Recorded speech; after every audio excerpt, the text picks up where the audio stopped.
I'm going to try to do a health update here.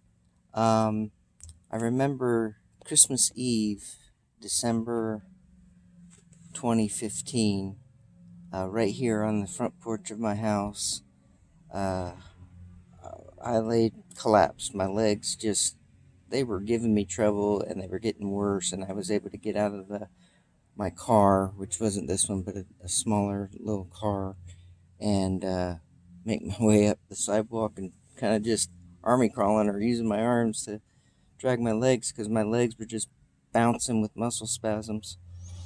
So we called an ambulance and they got me, if I recall that correctly. My head injury is really messing with my memory, let alone being 51. 51's young.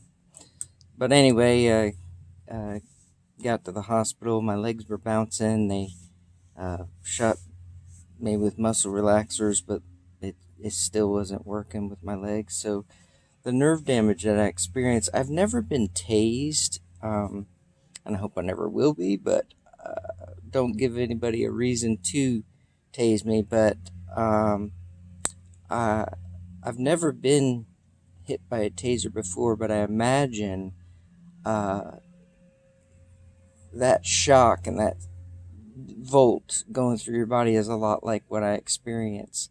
Um, people ask me from time to time, and sometimes people want to ask, but at the same time, they may not want to talk about it with what's going on with me. But it's 2019 now. It's November 27th. Tomorrow's Thanksgiving. And I've been having like severe muscle spasms in my back again, and between my shoulder blades. It's usually my hips and my legs, but it's starting to come out to my arms, and I feel like my hands and my arms. I have trouble controlling them like I used to be able to do for so long. So I do different exercises and stretches and things like that to things I learned in physical therapy to try to help it go away. When it comes right down to it, no matter what you're going through, and each of us, everybody has something they're going through, you just have to learn to adapt, look at other people that are dealing with it or things that are worse, and you realize that it's just part of being human. And you learn to adjust.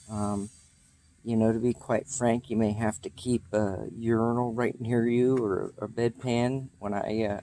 I'm still sleeping on the floor because that's been the best thing. When I wake up with pain, I can adjust on the floor easier than any bed. We ended up getting a very good bed. The head and foot go up and all that, but I still have trouble through the night. So on the floor with pillows on my sides, hugging the pillows and turning and adjusting, and that's the best way to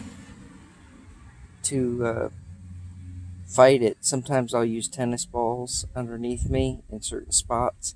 I have a neat back thing. I wish I had it here to show you, but it's a plastic arm like with a ball on the end, and you can put it on your back and press pressure points, and a lot of times that will help ease the pain too. But anyway, even with what's going on with me, I have a whole lot to be thankful for. So many friends, and some friends that I haven't even met yet. Just know them through online and videos and social media. Uh, it's incredible what's available to us and what's out there. A lot of people know I journal regularly. This is journal number 77. It's not really decorated yet, but it's labeled. And I've been keeping journals since I was 8 years old. And I like to write, and I have a blog too. It's just simply Tom Beetle Bailey, all one thing, .wordpress.com.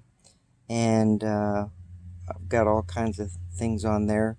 Uh, I have to give all glory to God, and I'll tell you, for me, digging deep into the Bible and trusting the Lord has really got me through.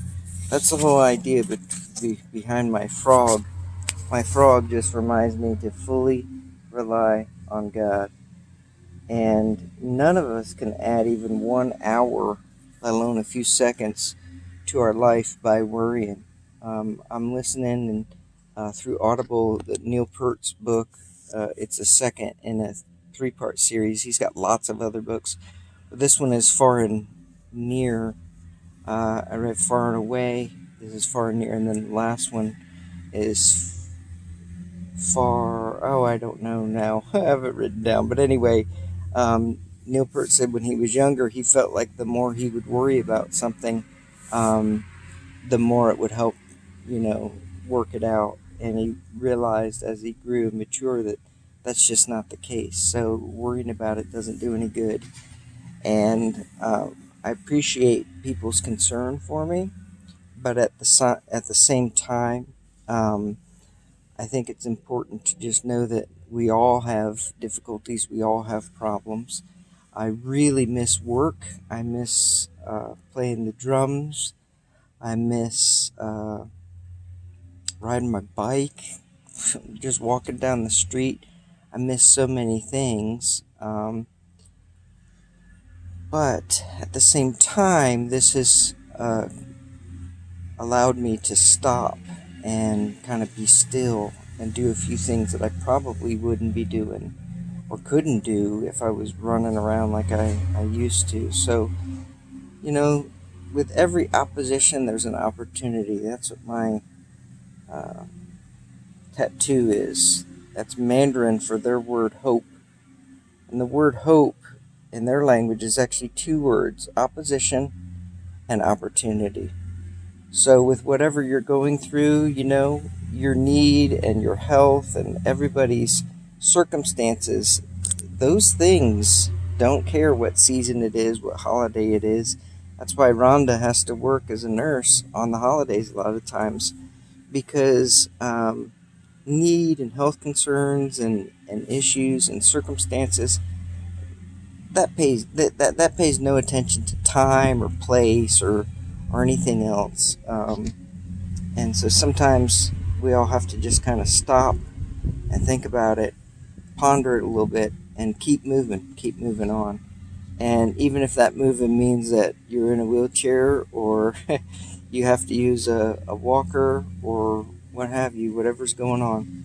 So I think that's long enough. I'm out here in the sun, so I can't see, but I hope that this health date was pretty good. And the main thing is to just fully rely on God. And I hope the little frogs that I draw and the landscapes that I draw will bring some peace and hope to other people. So I think that's it. If I can find a button, bye for now.